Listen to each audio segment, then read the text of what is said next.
미국의 유명한 가수가 대재벌의 화려한 결혼식에 축가를 불러달라는 초청을 받았습니다.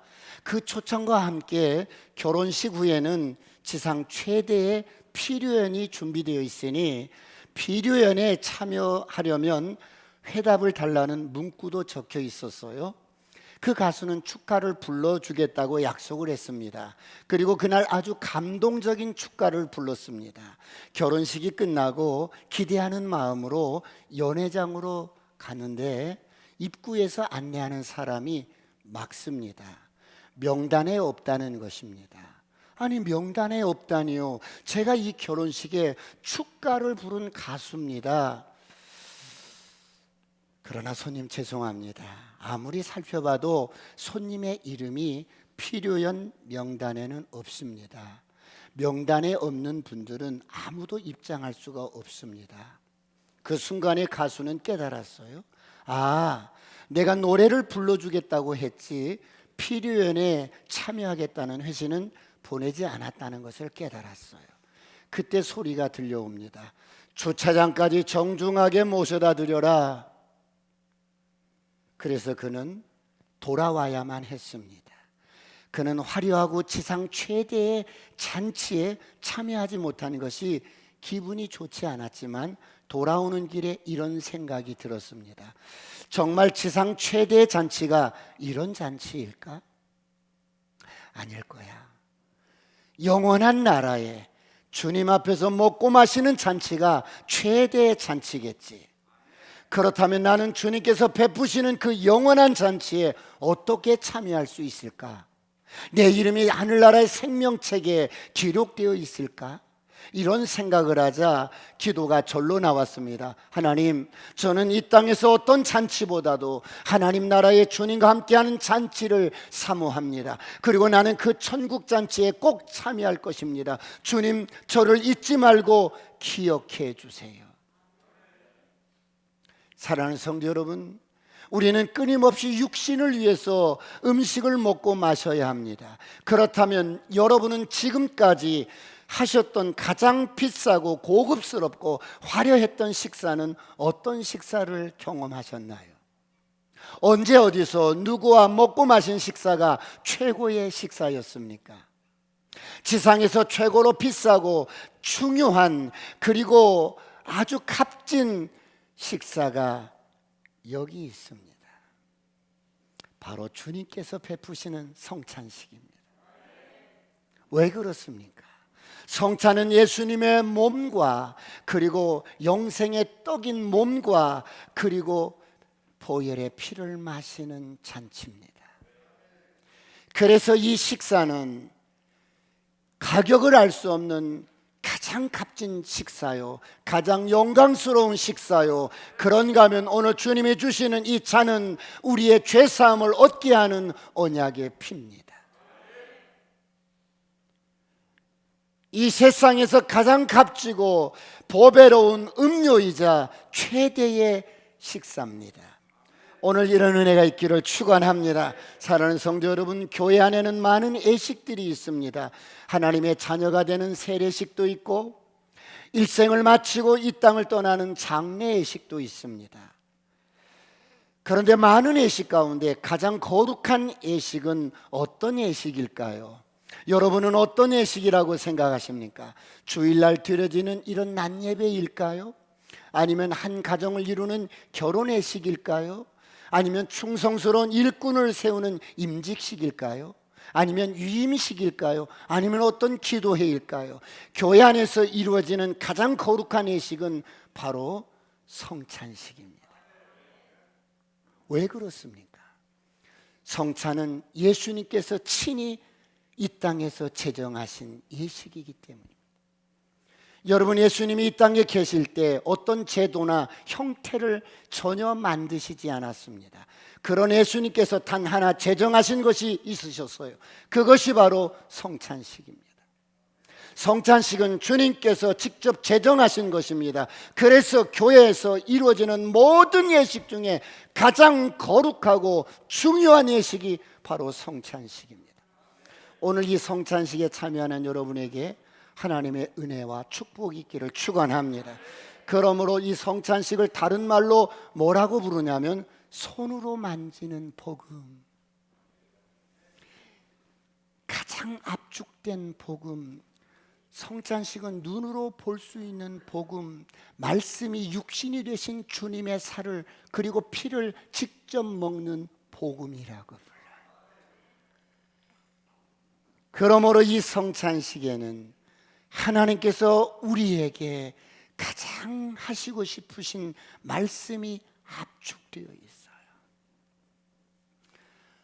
오늘 본문은 이렇게 소중한 성찬식이 어떻게 제정되었는지 잠깐 배경을 설명해 드리고 성찬의 의미를 함께 나누고자 합니다. 여러분, 우리는 인생을 살아가면서 중요한 날들을 기억하면서 살아갑니다. 내가 태어난 날, 결혼한 날, 여러 날들을 우리는 잊지 않기 위해서 기념을 합니다. 이스라엘 백성들이 기억하고 지키는 절기가 모든 절기들은 하나님께서 제정하신 절기예요. 그 가운데 유월절이라는 절기가 있어요. 이 유월절은 애굽에서 430년 동안 종살이하던 이스라엘 백성들이 출애굽을 하기 전날 밤에 죽음의 사자가 애굽의 모든 바로 왕의 장자로부터 시작하여 초태생에 이르기까지 모든 장자들을 죽일 때 어린 양을 잡아서 그 피를 그들의 문설주 좌우 임방에 바르면 죽음의 사신이 그 피를 보고 그 집을 넘어갔습니다. 애굽을 심판하시던 그 밤에 이스라엘 백성들은 그들의 생명을 대신할 어린 양을 잡아서 피를 바르고 그 밤에 그 양고기를 쓴나물과 함께 먹으며 유월절을 기념합니다. 사랑하는 성도 여러분, 유대인들은 수천 년 동안 이 유월절을 지키며 유월절마다 어린 양을 잡았습니다. 그리고 그 피를 바르고 살을 먹었습니다. 사랑하는 성도 여러분, 오늘 본문에 보면 이 땅에 오신 예수님은 지금 그 유월절, 그 어린 양으로 오신 것입니다. 예수님께서 3년 동안 공생애를 마치고 이제 온 인류의 죄를 대속하기 위해서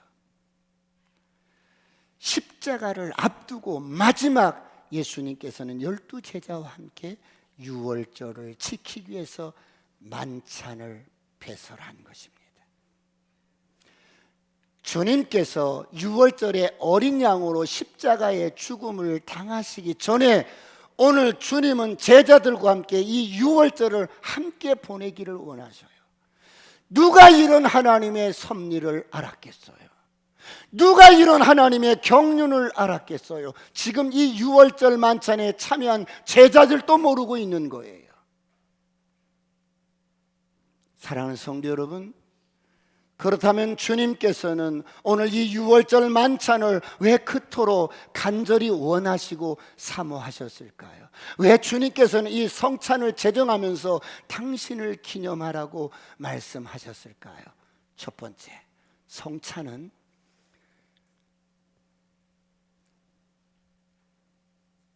우리 인간의 실존이 성찬 앞에서 발견되어지는 거예요.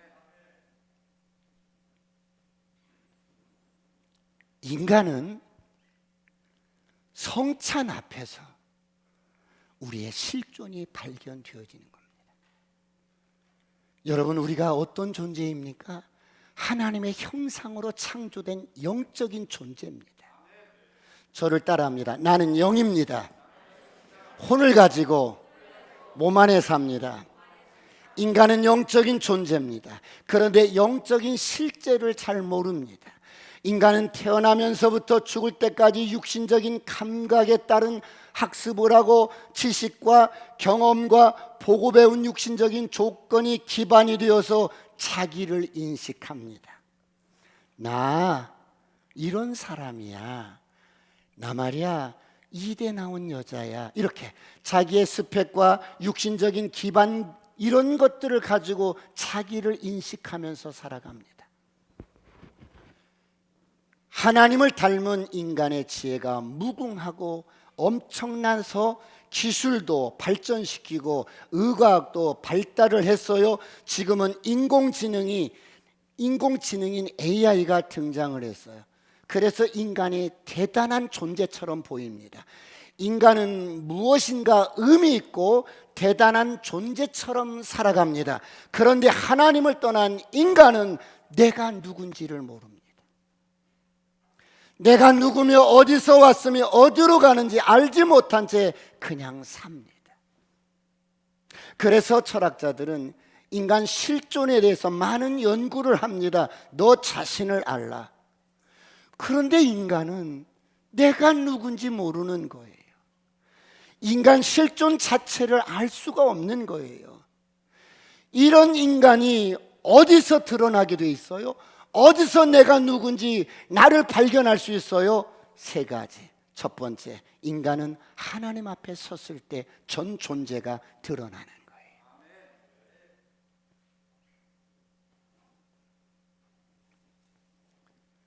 두 번째, 인간이 말씀 앞에 섰을 때 전 존재가 드러납니다. 세 번째, 인간은 성찬대 앞에 섰을 때 인간의 전 존재가 드러납니다. 여러분, 인간은 하나님 앞에서만 내가 누군지 알 수가 있어요. 하나님 앞에서만 우리 인간이 어떤 존재인가를 발견할 수가 있어요. 오늘 이런 은혜가 있기를 축원합니다. 축원합니다. 그렇다면 하나님 앞에서 인간의 모습은 어떤 모습이에요? 철저하게 죄인입니다. 그래서 하나님을 보는 순간에 즉사해버립니다. 죽어버리는 겁니다. 사랑하는 성도 여러분, 여러분은 여러분이 어떤 존재인가가 발견을 해보셨습니까? 하나님 앞에서 내가 누구인가, 어떤 존재인가 한 번 정도 발견되어져 보신 적이 있으세요?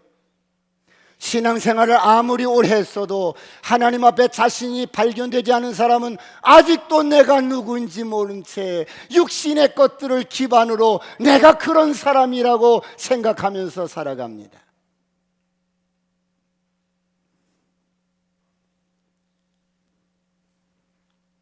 인간은 하나님의 말씀 앞에서 내가 누구인가 발견되어집니다. 그래서 말씀을 보면 영과 혼과 관절과 골수를 찔러 쪼갭니다. 그리고 오늘 인간은 성찬대 앞에서 전 존재가 발견되어집니다. 이런 은혜가 있기를 축원합니다. 축원합니다. 성찬대 앞에서 인간이 어떻게 발견되어져요? 전혀 무가치한 존재. 주님의 살과 피가 아니면 소망이 없는 존재. 울어도 몸부림쳐도 어찌할 수 없는 이 죄악 덩어리인 존재.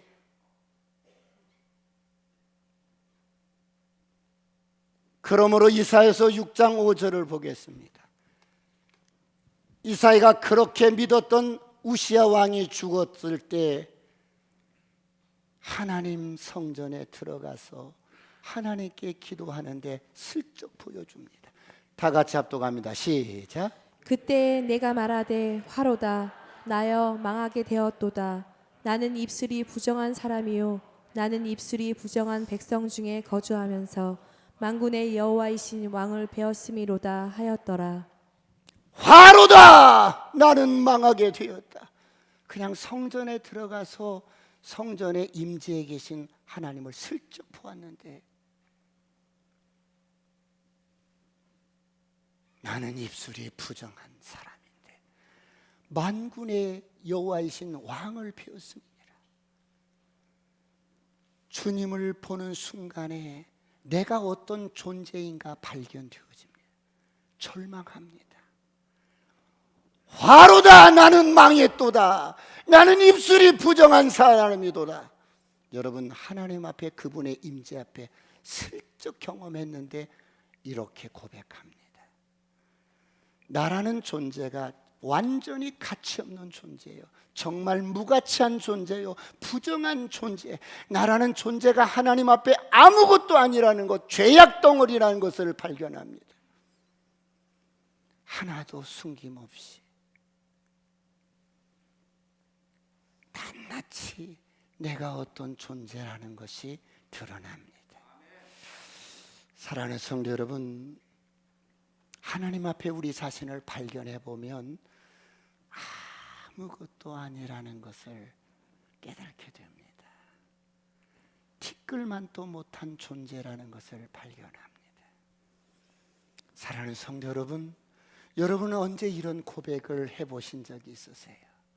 하나님 앞에 눈물을 뚝뚝뚝 흘리면서, 하나님, 내가 정말 아무것도 아니네.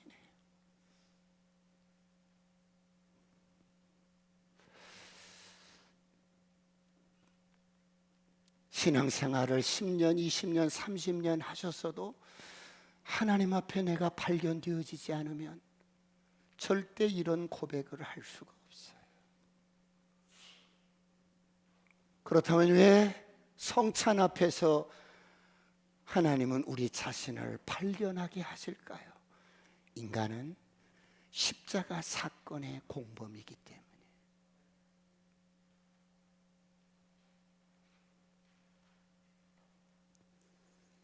오늘 20절, 21절, 22절, 23절 본문을 보겠습니다. 다 같이 합독합니다. 시작. 저녁 먹은 후에 잔도 그와 같이 하여 이르시되 이 잔은 내 피로 세우는 새 언약이니 곧 너희를 위하여 붓는 것이라. 그러나 보라, 나를 파는 자의 손이 나와 함께 상위에 있도다. 인자는 이미 작정한 대로 가거니와 그를 파는 그 사람에게는 화가 있으리로다 하시니 그들이 서로 묻되 우리 중에서 이 일을 행할 자가 누구일까 하더라. 21절에 보라, 나를 파는 자의 손이 나와 함께 상위에 있도다. 인자는 이미 작정된 대로 하나님의 계획대로 가거니와 나를 파는 그 사람에게는 화가 있으리로다. 여러분, 지금 마지막 만찬에 누가 함께 있어요? 예수님을 팔은, 예수님을 배신한, 예수님의 가슴에 칼을 박은 가룟 유다가 예수님과 함께 있어요. 은 30에 예수님을 팔아버렸습니다. 그리고 지금 주님께서 베푸시는 만찬상에 지금 함께 참석한 것입니다. 유다가 은 30에 주님을 팔아버렸습니다. 돈의 눈이 어두워서 영혼을 속입니다. 돈의 눈이 어두워서 하나님을 속입니다. 돈의 눈이 어두워서 말씀을 속입니다. 여러분, 이런 유다의 얼굴이 그 모습 속에 우리의 모습도 있지 않습니까? 분명히 이것은 주님의 뜻이 아닌데 내 육신의 유익을 위해서, 욕망을 위해서 내 영혼을 속이고 주님을 속이고 말씀을 속이지는 않습니까? 유다만 배신자일까요? 아니에요. 오늘 이 유다의 얼굴 속에 우리의 얼굴이 들어있지 않습니까? 그러므로 모든 인류는 예수님을 십자가에 못 박아 죽인 공범이요 주범들입니다.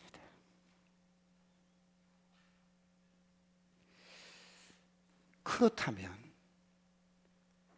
마지막 6월절 어린 양이 되신 예수님께서 제자들과 함께 이 성찬을 왜 그토록 원하셨을까요? 15절을 다 같이 보겠습니다.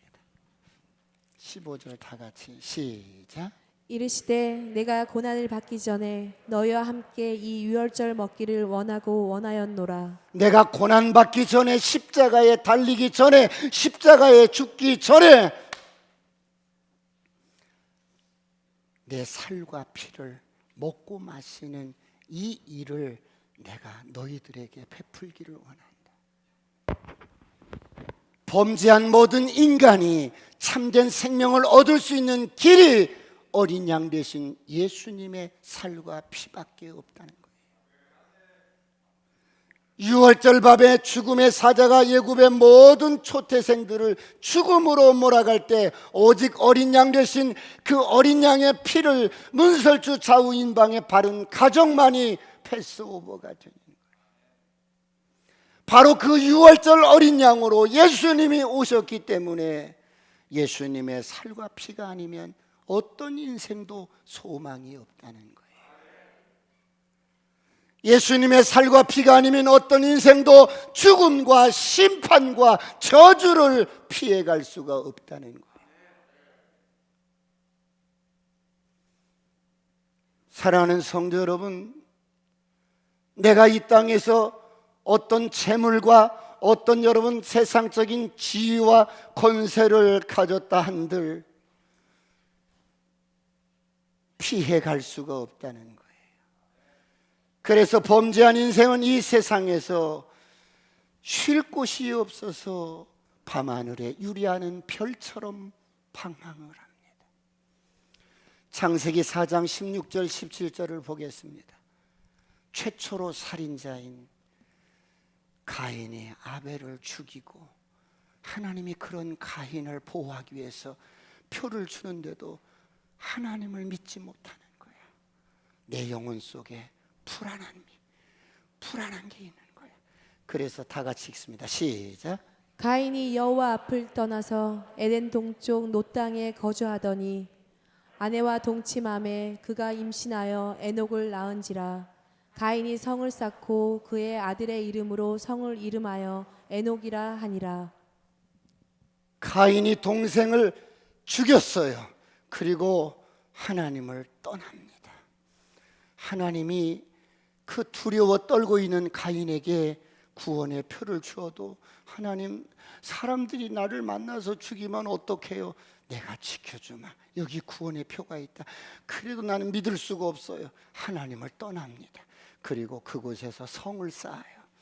하나님의 약속을 믿지 못하고 내 영혼 속의 불안함 때문에 열심히 일으라고, 그래서 자기만의 성을 쌓습니다. 쌓고 또 쌓고 쌓다가 부수고 또 쌓는 조약돌 놀이에 취해서 열심히 성을 쌓아보지만 영혼의 불안함이 가시질 않습니다. 참된 평안이 찾아오지 않습니다.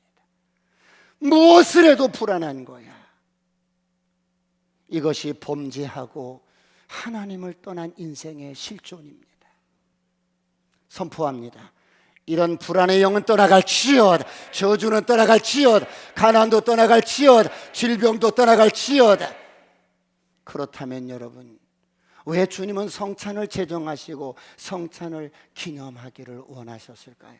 두 번째, 당신의 참된 죄짓고 불안에 떠는 인생들에게 당신의 참된 안식과 위로를 주시려고.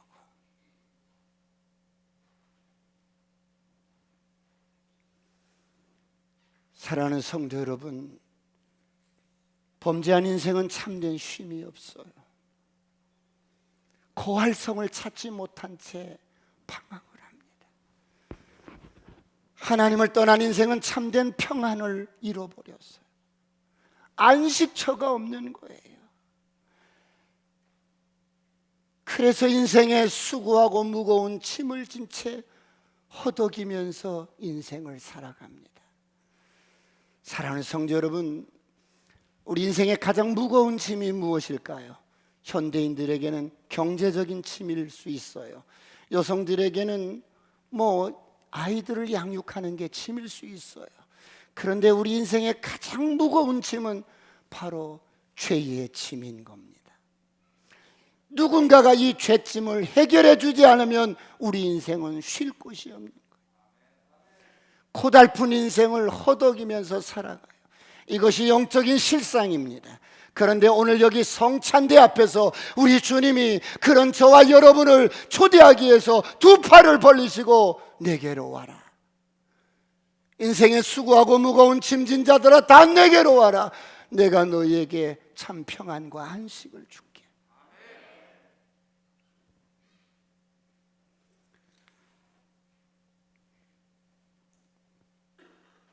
그렇다면 사랑하는 성도 여러분, 왜 성찬 앞에서 인간은 참된 쉼과 위로를 얻을 수 있을까요? 하나님을 떠난 인생은 늘 불안 가운데 살아요. 부부가 사랑을 하면서도 영혼 속에 불안함이 있는 거야. 인간의 사랑은 완전하지 못해요. 육신의 사랑은 완전하지 못해요. 인간의 감정을 이렇게 기반을 두고 하는 사랑 완전하지 못해요. 좋을 때는 목숨이라도 간이라도 막 빼어서 먹여줄 것 같이 막 그러다가도 어때요? 싫어지면 배신하고 떠나는 게 인간의 사랑이에요.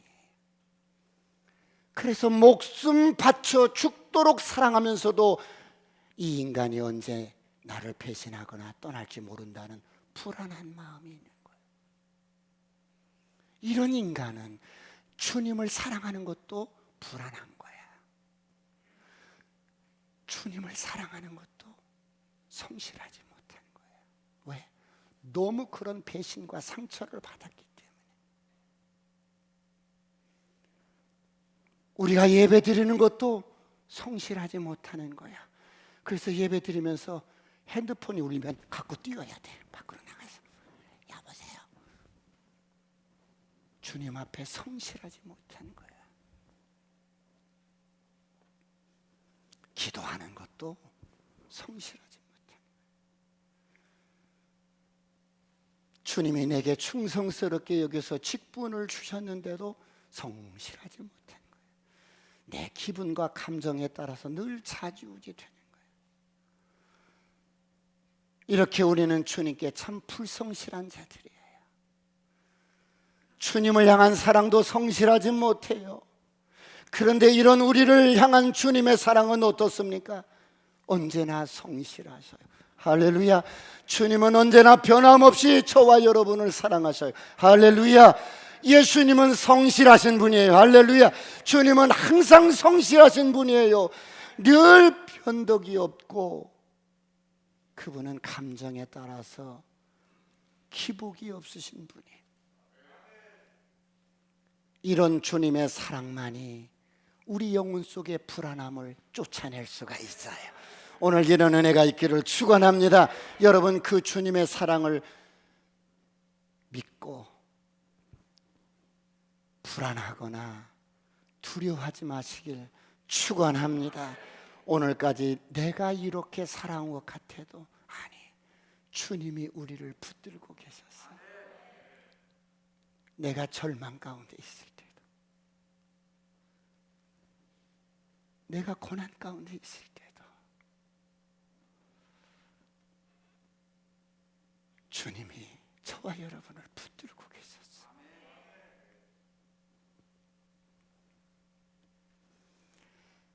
이 주님의 사랑을 믿고 따르는 저와 여러분은 혹시 우리 영혼 속에 불안함이 있다면 몰아내시길 축원합니다. 축원합니다. 사랑하는 성도 여러분, 그렇다면 오늘 이 성찬식에 참여하는 저와 여러분이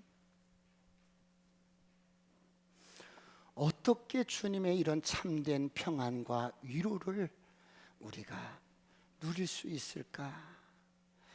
주님의 사랑은 변함없는데 저희 둘째 딸 손녀가 이제 한 발씩 걸어요.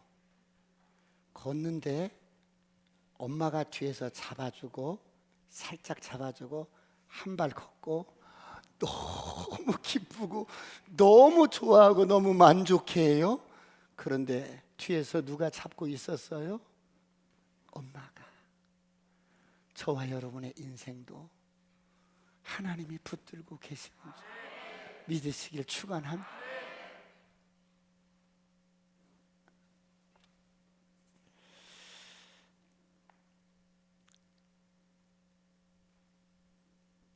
그러면 이 좋으신 주님 성찬대 앞에서 두 팔을 벌리고 와라.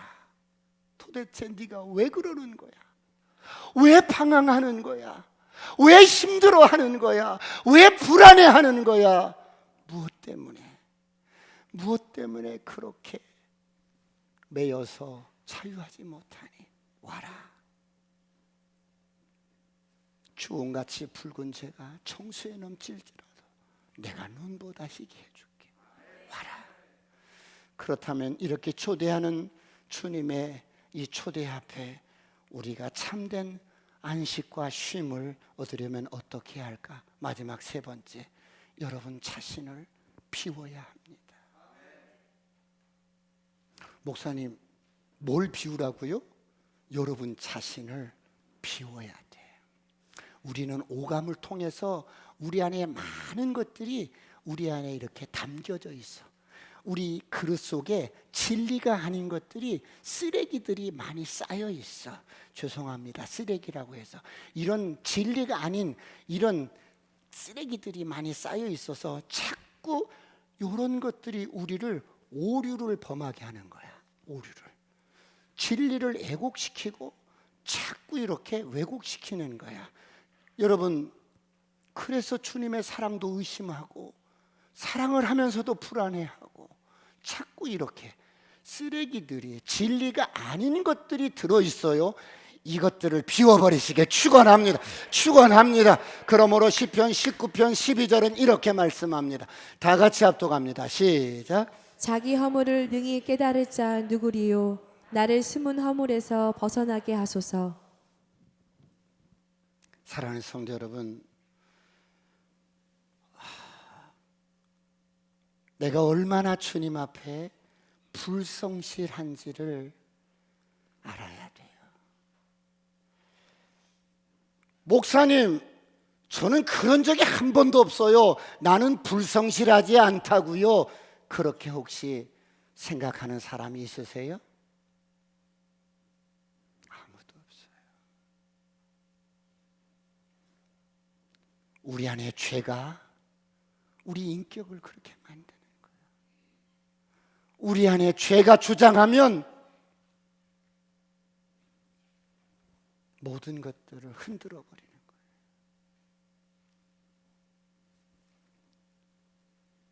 그러므로 성실하신 주님 앞에 우리의 허물을 자백하면 우리 영혼 속에 참된 위로와 쉼이 주어질 줄 믿습니다.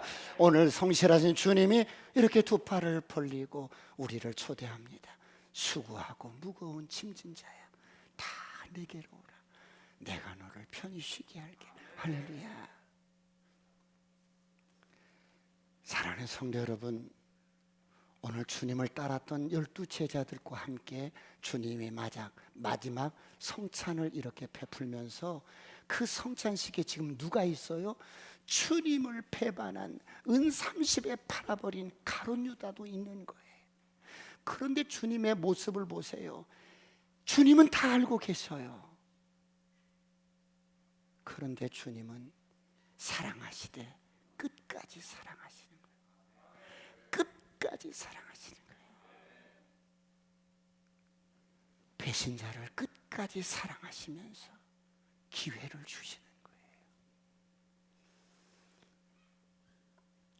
우리는 성실하지 않을지라도, 그런 주님에 대해서 성실하지 않을지라도 주님은 우리에 대해서 끝까지 성실하신 좋으신 아버지. 할렐루야.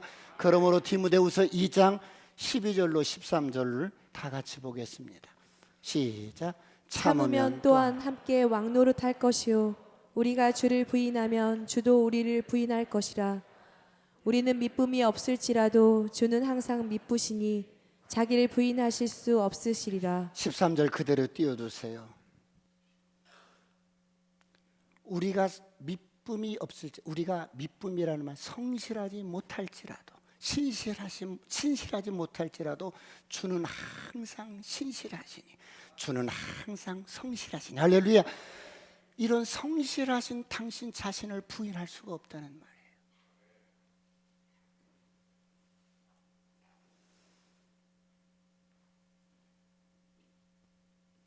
그러므로 성찬은 어떤 인생이든지 끝까지 주님은 당신의 사랑의 성실하심을 친히 보여주시는 것입니다. 사랑하는 성도 여러분, 오늘 성실하지 못해서 혹시 우리 영혼 속에 불안함이 있으신 분들 계세요? 오늘 주님이 말씀합니다. 아들아, 여기 내 살과 피를 먹고 마셔라. 그렇지 않으면 너는 소망이 없어. 아들아, 내 살과 피를 마셔라. 그리고 너의 영혼 속에 불안함을 내몰아라. 내가 주는 참된 안식과 쉼을 누려라. 할렐루야. 사랑하는 성도 여러분, 오늘 주님은 6월절 어린 양이 되셔야만 했어요. 6월절 어린 양이 되어서 우리의 모든 죄를 대속하시고 우리를 죽음으로부터 해방시켜 주셔야 하기 때문에 당신의 살과 피를 우리에게 지금 주시는 거예요. 오늘 주의 살과 피를 먹고 마시는 여러분에게 죽음으로부터 해방되기를 축원합니다. 저주로부터 해방되기를 축원합니다. 모든 중독으로부터 해방되기를 축원합니다.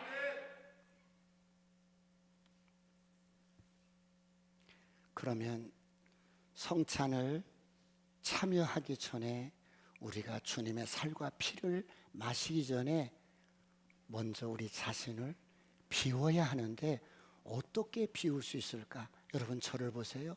우리는 눈으로 보고 귀로 듣고 만지고 감각적인 것들은 우리 안에 차곡차곡 의식을 하든 의식을 하지 않든 우리 마음의 그릇 속에 쌓여져요. 그런데 우리가 사진을 찍어도 포커싱이 아웃이 되면 버리잖아요. 인터넷을 하다가도 잘못 들어온 것 아닌 것들은 쓰레기로 버리잖아요. 그런데 우리는 잘못된 것을 보고 듣는데도, 진리가 아닌 것을 보고 듣는데도 우리 마음속에 담아두는 거야. 우리 마음속에 차곡차곡 담아두는 거야. 그래서 10년 전에 상처받았던 것도 지금도 여기 있는 거야. 아니라고요. 아니라고요. 여러분 마음의 그릇 속에 지금도 들어있는 거야. 왜? 비워본 적이 없어. 버려본 적이 없는 거야. 어떻게 하시겠어요? 그럼 목사님 어떻게 비우는데요? 어떻게 비워야만 한대요? 나도 괴로워 죽겠어요. 나도 내 안에 감옥을 만들어 놓고 이 사람도 집어넣어 놓고 저 사람도 집어넣고 나 이 사람 용서하지 못해 저 사람 용서하지 못해 감옥 속에 가둬놓고 막 학대를 하는 거예요. 어떻게 비워야 하는데요? 우리가 보고 들었던 모든 것들은 우리 안에 딱 들어와서 이렇게 그릇에 담겨져 있는데 이것은 절대로 우리에게 입술로 고백하고 입술로 회개하고 입술로 내뱉지 않으면 비워지지가 않는 거예요. 어떻게 하시겠어요? 그래서 날마다 주님 앞에 그릇을 비우는 작업들을 하는데 여러분의 그릇을 비우는 가장 유일한 방법은 회개하는 거예요.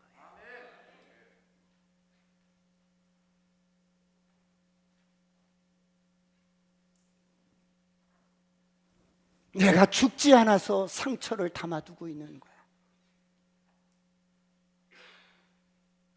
내 교만이 꺾어지지 않아서 상처를 담아두고 있는 거야.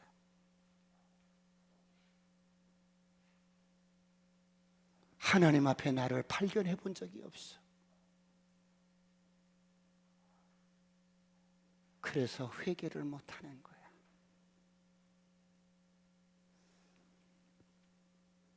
입으로 하나씩 조조히 회개할 때 우리 안에 들어있던 잘못된 쓰레기들이 비워지는 거예요. 오늘 이런 은혜가 있기를 축원합니다. 축원합니다. 축원합니다. 그러면 성찬위원들 앞으로 나와 주시고요.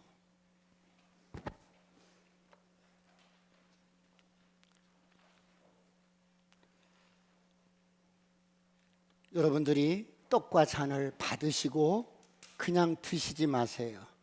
제가 멘트를 한 후에 여러분들이 주님 앞에 살과 피를 먹고 마시는 겁니다.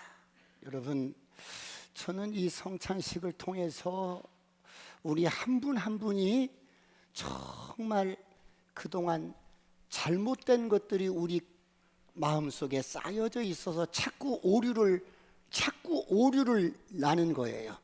잘못된 것을 가지고 있기 때문에 자꾸 오류가 발생이 되는 거예요. 이런 것들을 비워내지 않으면 무엇을 담아도 이 오류가 발생하는 거예요.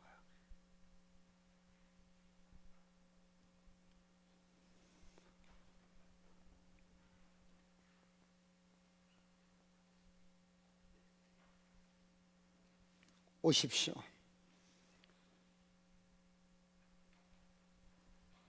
오늘 주님의 살과 피를 먹고 마시는데 주님은 우리를 사랑하시되 성실하게 끝까지 사랑하셨어요.